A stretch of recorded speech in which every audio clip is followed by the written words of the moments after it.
देखो, फाउंडेशन में अपने एक सब्जेक्ट चलता है, सब्जेक्ट का नाम है fundamental of business mathematics and statistics.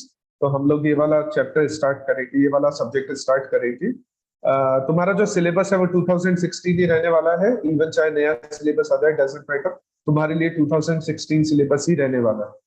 ठीक है, तो तुम उसके बारे में ज्यादा मत सोचना कि कौन सा सिलेबस रहेगा, क्या रहेगा, तो तुम्हारे लिए यही रहेगा। अच्छा, उसके अलावा देखो हमारा इसमें ना दो सब्जेक्ट हो गए। एक तो हो गया मैथमेटिक्स, हो गया, एक हो गया स्टैटिस्टिक्स।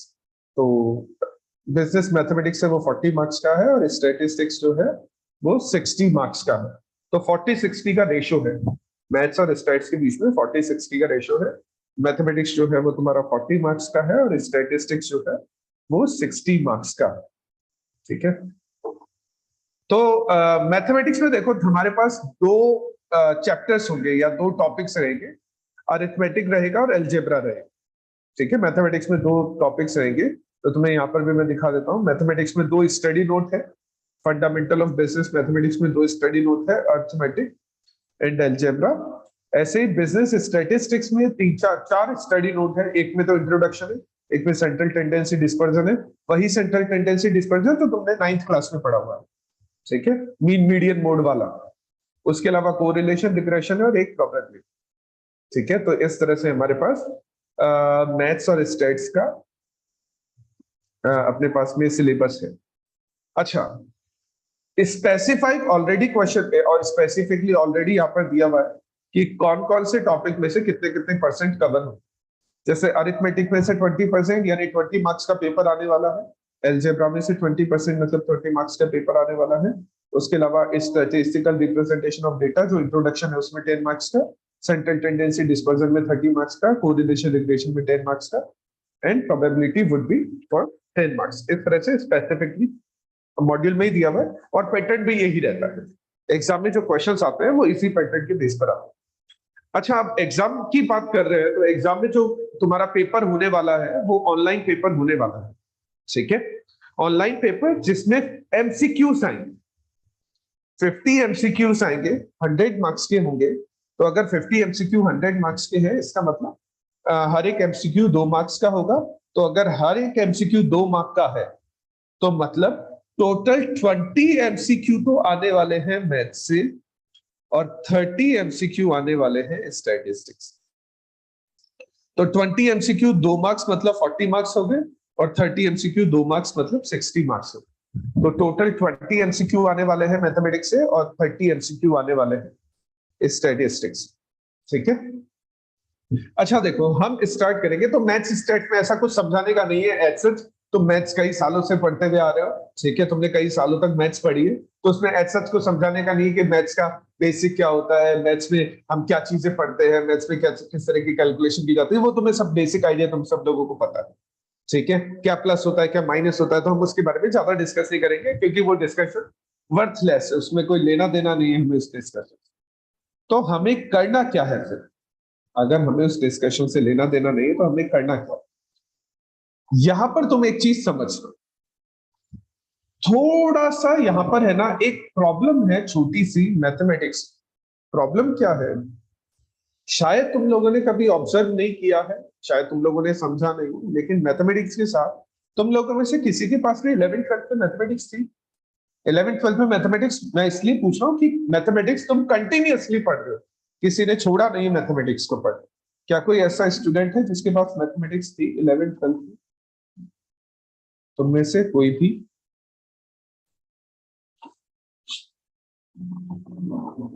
जिसके पास हो वो बता दो। ठीक है, तो इसका मतलब किसी के पास नहीं थी, तो कोई बात नहीं, ऐसा कुछ हार्ड एंड फास्ट नहीं है कि अगर तुम्हारे पास मैथमेटिक्स थी तो तुम्हें आता नहीं।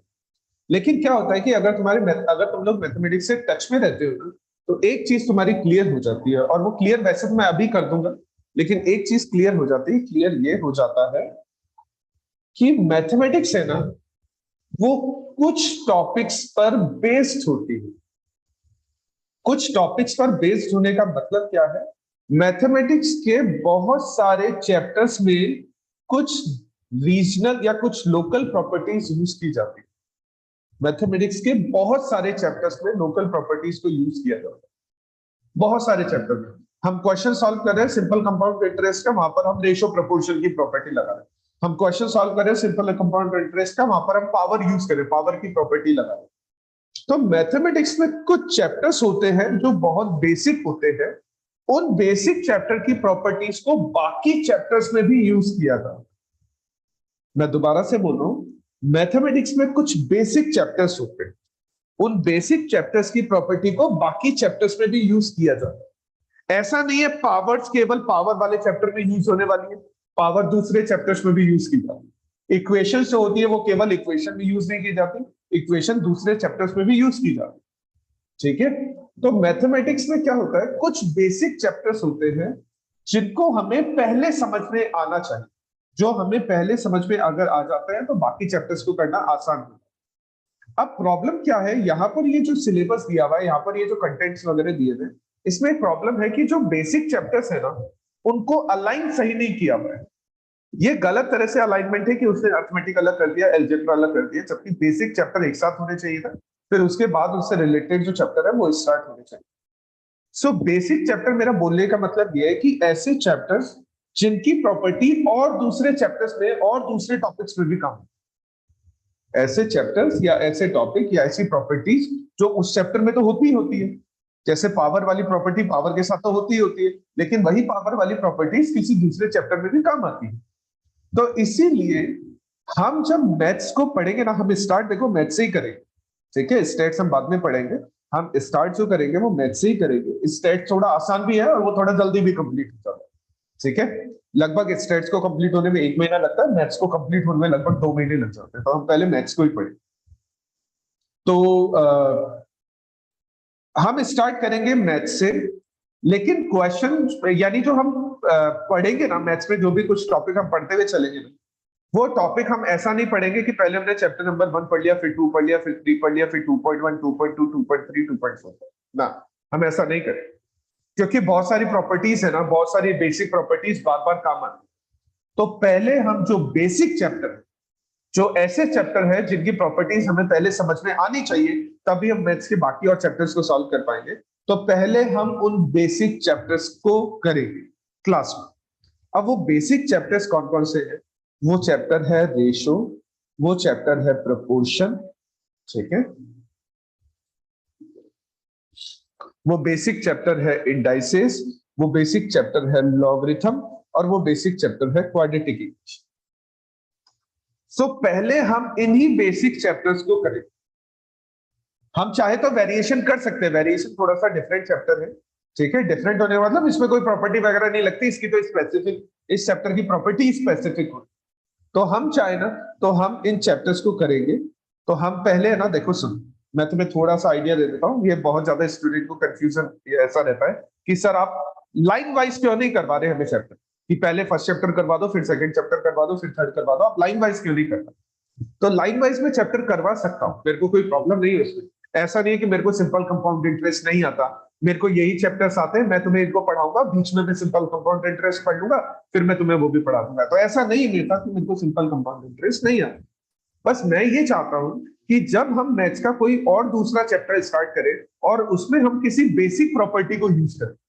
बेसिक प्रॉपर्टी जैसे तुमने सुना होगा कि एक्स प्लस वाई का होल स्क्वायर, तो एक्स प्लस वाई का होल स्क्वायर होता है X square plus Y square plus 2x square. अब ये तो ऐसा नहीं है कि ये इक्वेशन में ही काम आने वाला है, क्योंकि ये प्रॉपर्टी तो इक्वेशन की हुई, ये तो एक इक्वेशन ही बनी। एक्स प्लस वाई का होल स्क्वायर क्या होता है? एक्स प्लस वाई का होल स्क्वायर एक इक्वेशन होती है। अब प्रॉपर्टी तो इक्वेशन की है, लेकिन सिर्फ इक्वेशन में काम नहीं आती, ये और दूसरी जगह भी काम आती है और दूसरे चैप्टर्स में भी काम आती है। सो मैं ये कहना चाह रहा हूं यहाँ पर कि हम कोई और चैप्टर स्टार्ट करें मैथ्स में, हम उस चैप्टर को स्टार्ट करने से पहले कुछ बेसिक चैप्टर्स को पहले कंप्लीट करें। और वो बेसिक चैप्टर्स कौन कौन से हैं? वो बेसिक चैप्टर है chapter number 1.1, chapter number 2.2 and chapter number 2.4।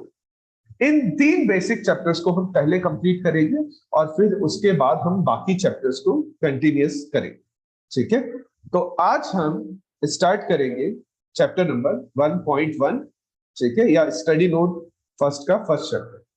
तुम्हें कुछ अगर बात करनी है इस बारे में, मैथ्स के बारे में तुम्हें कुछ बात करनी है, स्टैटिस्टिक्स के बारे में तुम्हें कुछ बात करनी है, पेपर के बारे में अगर कुछ और पूछना है, कुछ और समझना है, तो एक बार मुझसे पूछ।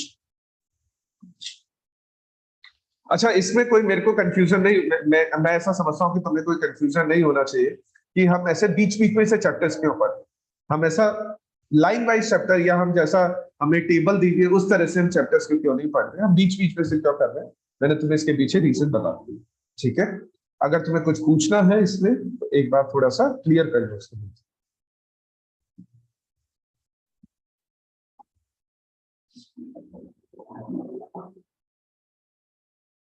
नहीं, ठीक है, चलो। तो आज से फिर हम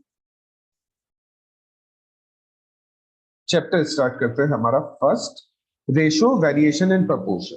ठीक है, तो हम चैप्टर नंबर फर्स्ट स्टार्ट कर रहे हैं, रेशो। ठीक है, स्टडी नोट नंबर 1 स्टार्ट कर रहे हैं।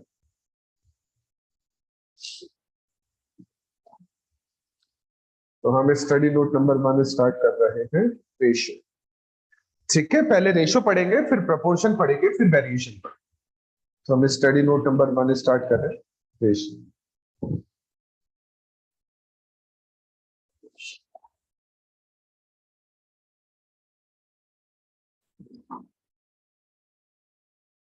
ठीक है, अच्छा पहले बात कर लेते हैं रेशो होता क्या है। वैसे तो हम सब ने रेशो सुना है, लेकिन ठीक है, हम डेफिनेशन के हिसाब से बात करें तो रेशो होता क्या है। दो या दो से ज्यादा यूनिट्स के बीच में कंपैरिजन को, दो या दो से ज्यादा यूनिट्स के बीच में कंपैरिजन को कहा जाता है रेशो। दो या दो से ज्यादा यूनिट्स के बीच में जो भी कंपैरिजन हम करते हैं, उस कंपैरिजन को कहा जाता है रेशो। ठीक है, तो रेशो क्या हो गया, रेशो हो गया comparison between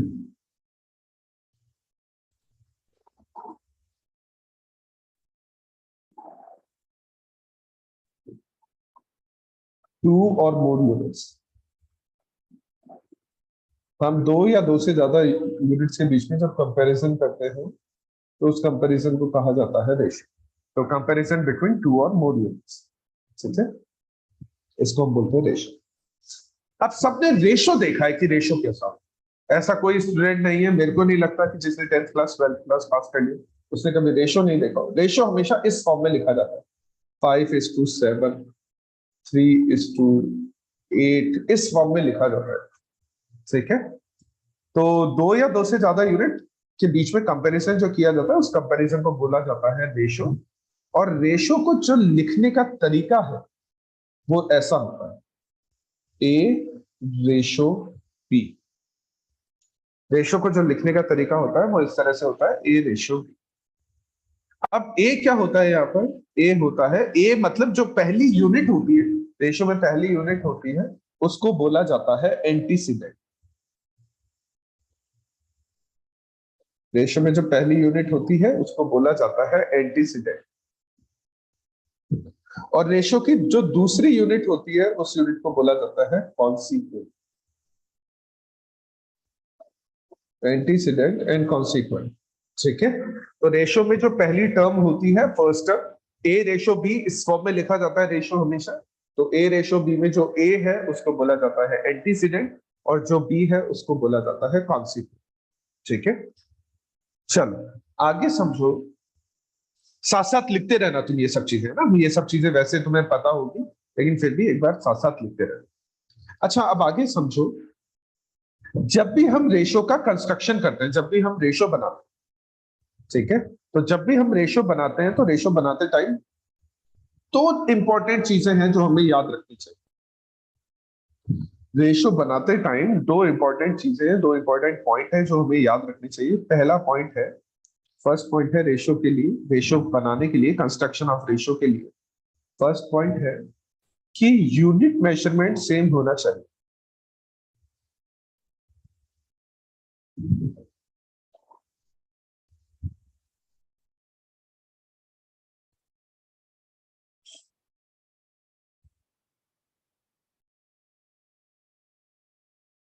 unit measurement same होना चाहिए।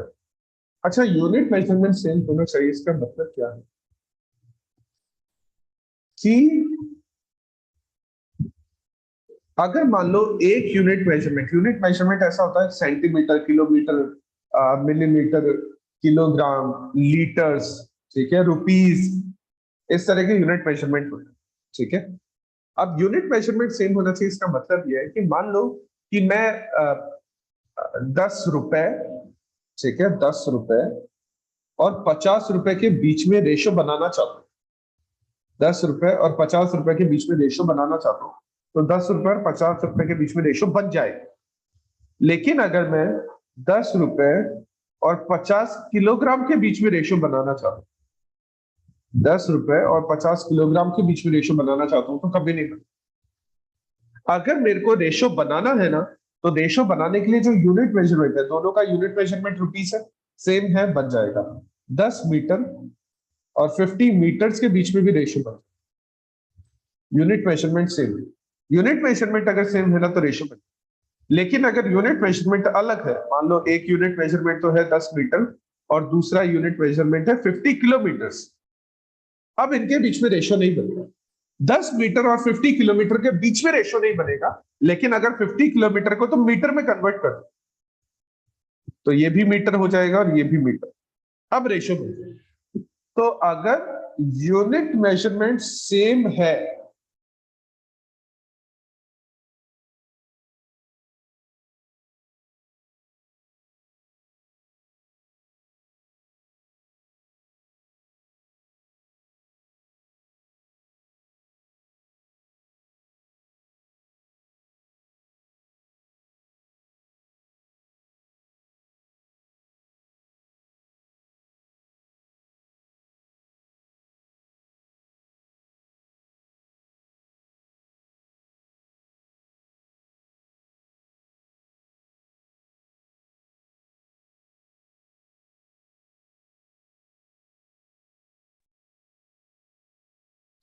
एक्चुअली में क्या, अभी लाइट चली गई थी तो मेरा इंटरनेट डिस्कनेक्ट हो गया था, इस वजह से बंद हो गई।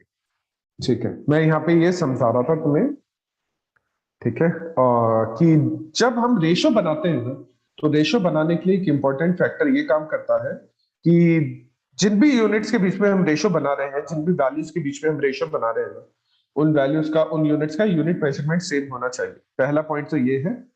दूसरा पॉइंट, सेकंड पॉइंट, जितने भी कॉमन फैक्टर्स होते हैं ना रेशो में, अब कॉमन फैक्टर्स के बारे में भी बात करेंगे हम, उन सब कॉमन फैक्टर्स का एलिमिनेशन होना चाहिए। जितने भी रेशो में कॉमन फैक्टर्स होते हैं,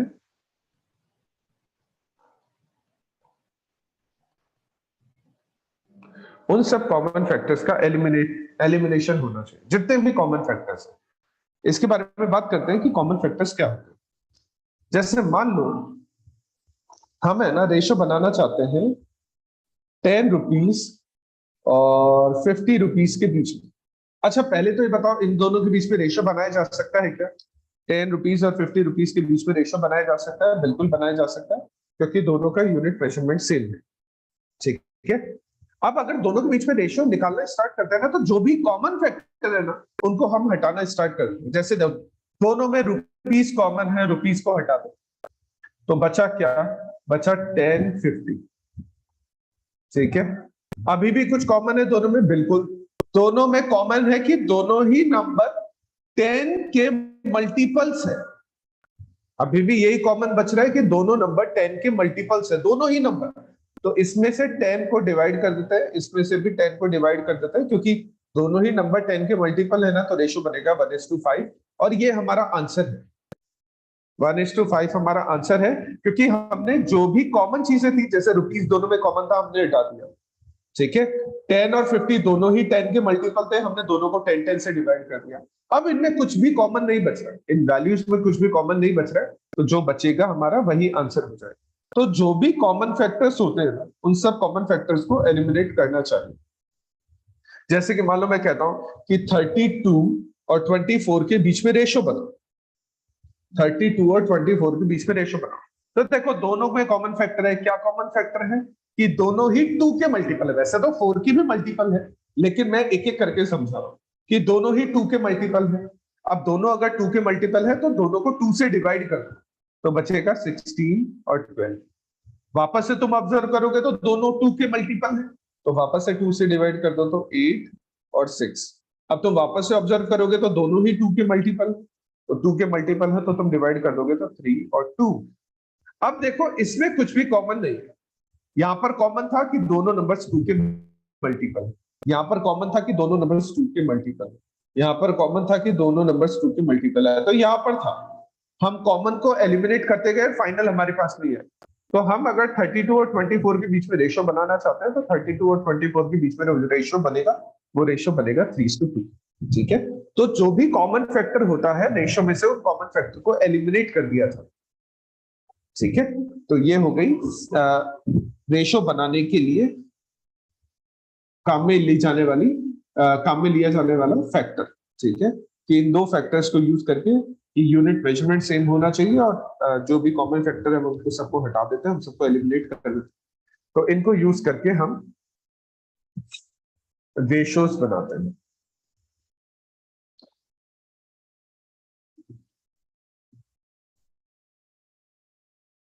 चलो, ये तो बात हो गई रेशियो की। ठीक है, कि रेशियो क्या होता है, टू या टू से ज्यादा यूनिट्स के बीच में जब हम कंपेयर करते हैं तो उन कंपैरिजन को रेशियो बोला जाता है। रेशियो की फॉर्म होती है A:B, जिसमें पहली टर्म A जिसको बोला जाता है एंटीसीडेंट और दूसरी टर्म B जिसको बोला जाता है कॉन्सिक्वेंट। रेशियो बनाते टाइम हमें दो चीजों का याद ध्यान रखना है कि यूनिट मेजरमेंट सेम होना चाहिए और जो भी कॉमन फैक्टर है उन कॉमन फैक्टर्स को हम एलिमिनेट करते हैं। ठीक है, तो ये रेशियो का एक तरह से इंट्रोडक्शन है। अच्छा, इसके बाद में बात करते हैं, यहां तक नोट डाउन कर लिया सबने? यहां तक सबने नोट डाउन कर लिया?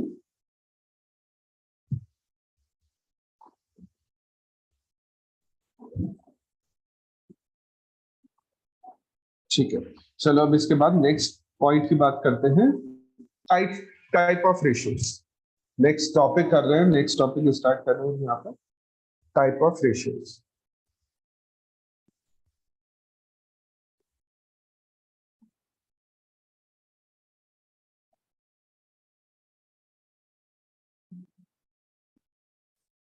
Type of ratios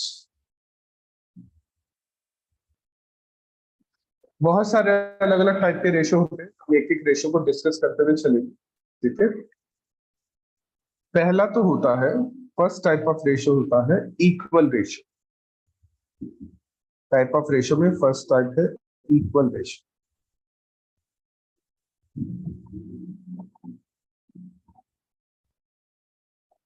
type of ratio में फर्स्ट टाइप है इक्वल रेशियो।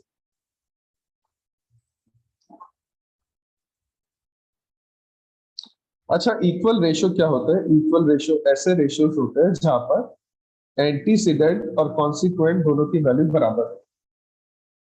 इक्वल रेशियो ऐसे रेशियो होते हैं जहां पर एंटीसीडेंट और कॉन्सिक्वेंट दोनों वैल्यूज बराबर है, दोनों वैल्यूज बराबर है। ठीक है, मतलब जैसे कि एग्जांपल मैं बता रहा हूँ यहाँ पे, फॉर एग्जांपल इसमें लिखूं, फॉर एग्जांपल मैं लिखूं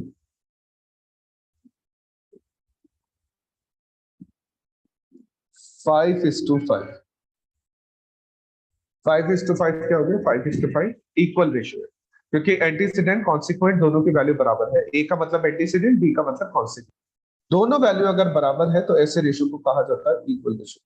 अब देखो, रेशियो के साथ मैंने तुम्हें अभी बताया था, रेशियो जब तक उसमें कॉमन फैक्टर है तब तक उसको रेशियो नहीं बोला जाएगा, जब तक उसमें कॉमन फैक्टर है तो रेशियो नहीं बोला जाएगा। तो दोनों में कॉमन फैक्टर क्या है दोनों 5 में? कि दोनों ही 5 के मल्टीपल्स है। अगर दोनों ही नंबर 5 के मल्टीपल्स है तो इसका आंसर क्या आने वाला है? 1:1। और कोई भी एग्जांपल लोगे ना, मान लो तुम लेते हो 7:7 या तुम लेते हो 8:8, तब भी उससे आंसर क्या आने वाला है? उससे आंसर आने वाला है 1:2। तो इक्वल रेशियो में एंटीसीडेंट और कॉन्सिक्वेंट की वैल्यू बराबर होती है, और उस एंटीसीडेंट और कॉन्सिक्वेंट की वैल्यू बराबर होने से इक्वल रेशियो का हमेशा आंसर 1:2 बना। ठीक है, बराबर। मान लो जैसे हम दूध और पानी को मिक्स करते हैं, तो दूध और पानी को मिक्स करके हम बोल रहे हैं कि दूध और पानी का जो रेशियो है ना वो इक्वल है। इसका मतलब यह है कि हम 10 लीटर दूध डाल रहे हैं ना, तो 10 लीटर पानी भी उसमें मिक्स कर रहे हैं। ठीक है, इक्वल रेशियो बनाने के लिए। तो इक्वल रेशियो। दूसरा होता है, सेकंड टाइप ऑफ रेशियो होता है unequal ratio. Second type of ratio होता है अनइक्वल रेशियो।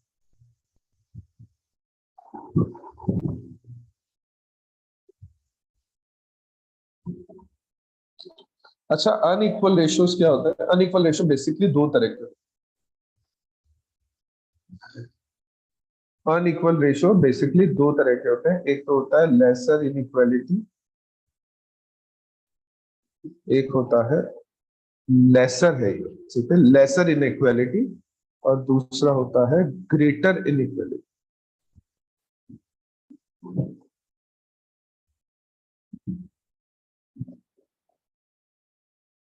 लेसर इनइक्वालिटी और ग्रेटर, ठीक है। अच्छा, लेसर इनइक्वालिटी क्या होती है? लेसर इनइक्वालिटी होती है जब एंटीसीडेंट की वैल्यू छोटी हो कॉन्सिक्वेंट से, और ग्रेटर इनइक्वालिटी कब होती है? जब एंटीसीडेंट की वैल्यू बड़ी हो कॉन्सिक्वेंट से, ठीक है। एग्जांपल में समझा देते हैं।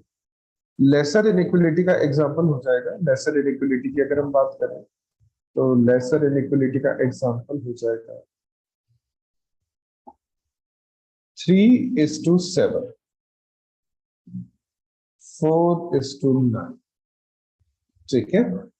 तो देखो, एंटीसीडेंट की वैल्यू अगर छोटी है कॉन्सिक्वेंट से, यानी ए की वैल्यू कम है कॉन्सिक्वेंट से, तो ऐसे रेशो को कहा जाता है लेसर इनइक्वालिटी रेशियो। और अगर एंटीसीडेंट की वैल्यू बड़ी है कॉन्सिक्वेंट से,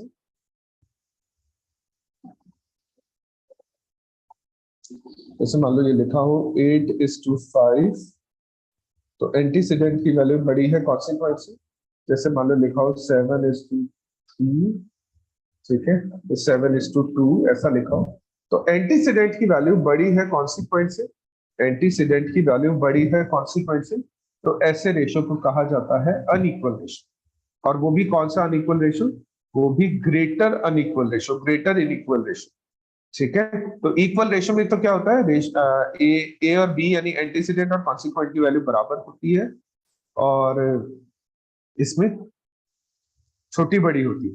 इक्वल रेशो में तो एंटीसीडेंट कॉन्सिक्वेंट बराबर होता है, और ग्रेटर इनइक्वल लेसर इनइक्वल में एंटीसीडेंट की वैल्यू, ए की वैल्यू छोटी होती है बी से लेसर इनइक्वलिटी में, और ग्रेटर इनइक्वलिटी में ए की वैल्यू बड़ी होती है, यानी एंटीसीडेंट की वैल्यू बड़ी होती है कॉन्सिक्वेंट से, ठीक है। Third type of ratio, third type of ratio को बोला जाता है inverse ratio. Third type of ratio को बोला जाता है इनवर्स रेशियो। इनवर्स का मतलब होता है उल्टा, इनवर्स का मतलब होता है उल्टा। तो इनवर्स रेशियो क्या होता है? मान लो हमें कोई कहा जाए, हमें कहा जाए कि A:B का इनवर्स करो, हमें कहा गया है कि A:B का इनवर्स करो, तो A:B का इनवर्स हो जाएगा B:A, ठीक है। इसका एक एग्जांपल देख लो।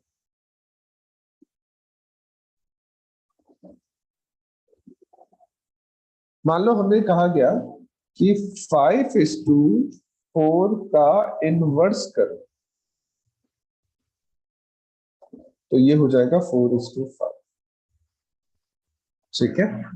एक और एग्जांपल ले लेते हैं। जैसे मैंने ये एग्जांपल तो दो नंबर्स के लिए लिया कि A:B का इनवर्स होगा B:A।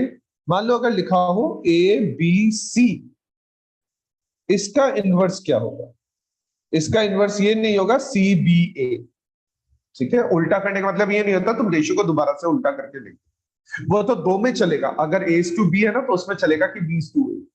लेकिन A:B:C का अगर इनवर्स करे तो देखो समझ, पहले वाले प्लेस पर A है, कौन सा नहीं है, कौन सी वैल्यूज नहीं है? पहले वाले प्लेस पर A है ना, यहाँ पर कौन कौन सी वैल्यूज नहीं है? यहाँ पर B भी नहीं है, यहाँ पर C भी नहीं है, तो यहाँ पर आ जाएगा BC रेशो। अच्छा, दूसरे प्लेस पर A भी नहीं है, C भी नहीं है, यहाँ पर आ जाएगा AC। और लास्ट वाले प्लेस पर A भी नहीं है, B भी नहीं है, वहां पर आ जाएगा A। क्योंकि A है तो B और C नहीं है, B है तो A और C नहीं है, C है तो A और B नहीं है, तो ये इसका इनवर्स हो जाएगा। अगर तीन वैल्यूज का इनवर्स कैलकुलेट करना है, या रेशियो में अगर तीन नंबर दिए हुए हैं तुम्हें इनवर्स कैलकुलेट करना है ना, तो उसका इनवर्स ये हो जाएगा A:B:C का इनवर्स हो जाएगा B:C ratio A:C ratio A, ये इनवर्स हो जाएगा। एग्जांपल देख लो इसका एक बार जल्दी से। फॉर एग्जांपल मान लो 3:2:5 ये रेशियो हमारे पास, और हमें कहा गया इसका इनवर्स कर।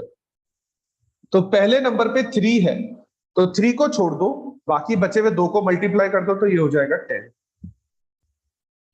दूसरे नंबर पर 2 है, तो 2 को छोड़ दो, बाकी दोनों को मल्टीप्लाई कर दो, ये हो जाएगा 15। तीसरे नंबर पर 5 है, तो उसको छोड़ दो, बाकी दोनों को मल्टीप्लाई कर दो, ये हो जाएगा 6। तो ये 3 to 5 का अगर मैं इन्वर्स करूंगा ना, तो 3 to 5 का इन्वर्स होगा 10:15:6। ठीक है, 3 to 5 का अगर मैं इन्वर्स करूंगा तो 3 to 5 का इन्वर्स होगा 10:15:6। नेक्स्ट लिखो नंबर 3। किसी को कोई प्रॉब्लम है इन्वर्स रेशियो में? कोई प्रॉब्लम है किसी को? किसी को भी कोई प्रॉब्लम है ना तो मेरे से पूछ लिया। इन्वर्स रेशियो में किसी को कोई प्रॉब्लम है तो पूछ लो।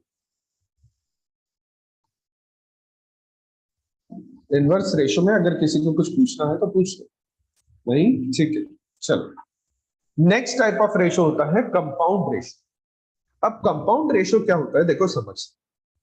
मान लो हमें बहुत सारे रेशियो दिए गए हैं, जैसे हमें दिया गया है A:B, हमें दिया गया है C:D, हमें दिया गया है E:F।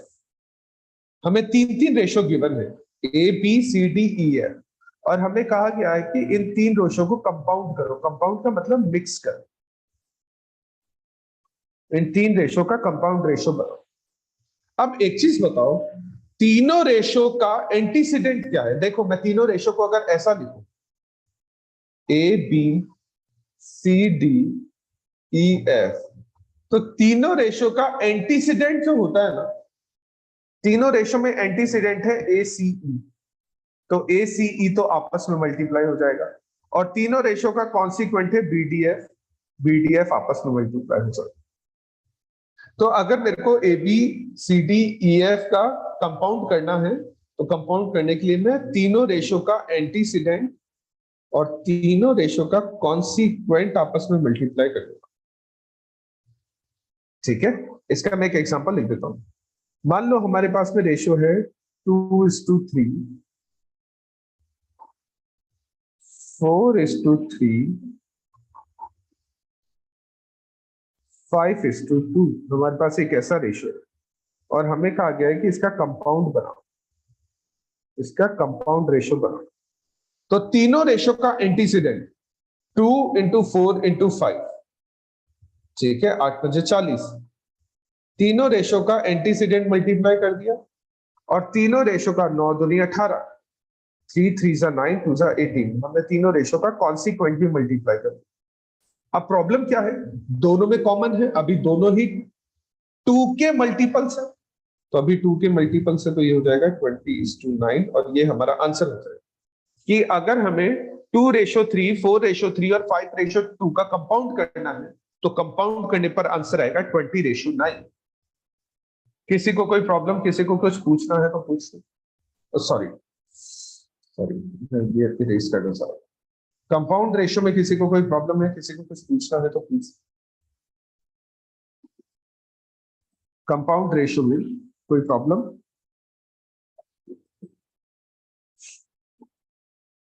ठीक है, नेक्स्ट नंबर 5 हम बात करते हैं।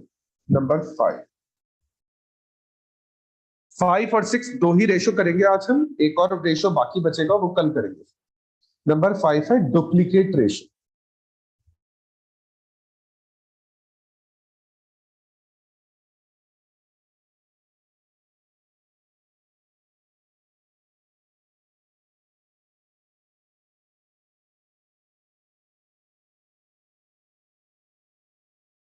Duplicate and triplicate ratio, duplicate and triplicate ratio number 5। ठीक है, अच्छा देखो डुप्लीकेट रेशियो, चलो ये लास्ट कर रहे हैं, फिर हम क्या है, मेरी नेक्स्ट क्लास का टाइम हो गया तो हम ये लास्ट कर रहे हैं। मैं कल से तुम्हें थोड़ा सा और एक्स्ट्रा टाइम देने स्टार्ट कर दूंगा, तो आज फर्स्ट क्लास है तो हम ज्यादा नहीं करेंगे।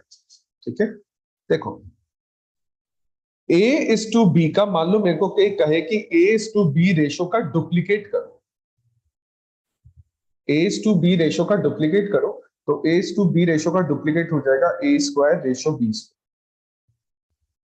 जो भी रेशियो होता है ना, तो एंटीसीडेंट का भी स्क्वायर कर देता है, कॉन्सिक्वेंट का भी स्क्वायर। एग्जांपल ले लो, इसका भी एग्जांपल ले लो। मान लो हमें कहा गया है कि 5:6 का डुप्लीकेट करो। हमें कहा गया है कि 5:6 है, हमें इसका डुप्लीकेट करना है। तो 5:6 का डुप्लीकेट होगा 25:36। ठीक है। अच्छा, ये तो हो गया A/B का डुप्लीकेट। मान लो हमसे कहा जाए कि A/B का ट्रिप्लीकेट करो। अभी हमने डुप्लीकेट कर लिया, अब हमें कहा गया है कि A/B का ट्रिप्लीकेट करो। तो ट्रिप्लीकेट होता है A³ - B³। ठीक है। और अगर मैं इसका एग्जांपल दूं, ट्रिप्लीकेट करने में बस हम क्यूब कर देंगे। जैसे हमसे कहा जाए कि 2:3 का ट्रिप्लीकेट करो, 2:3 का ट्रिप्लीकेट करो, तो ये हो जाएगा 8:27। बस हम 2 का भी क्यूब कर देंगे, हम 3 का भी क्यूब। तो ये हो गया 2:3 का ट्रिप्लीकेट। किसी को कोई कंफ्यूजन है, किसी को कुछ पूछना है तो पूछ लो एक बार इसको। यहाँ तक जो भी मैंने पढ़ाया है, किसी को कोई कंफ्यूजन है, किसी को कुछ पूछना है तो एक बार पूछ लो।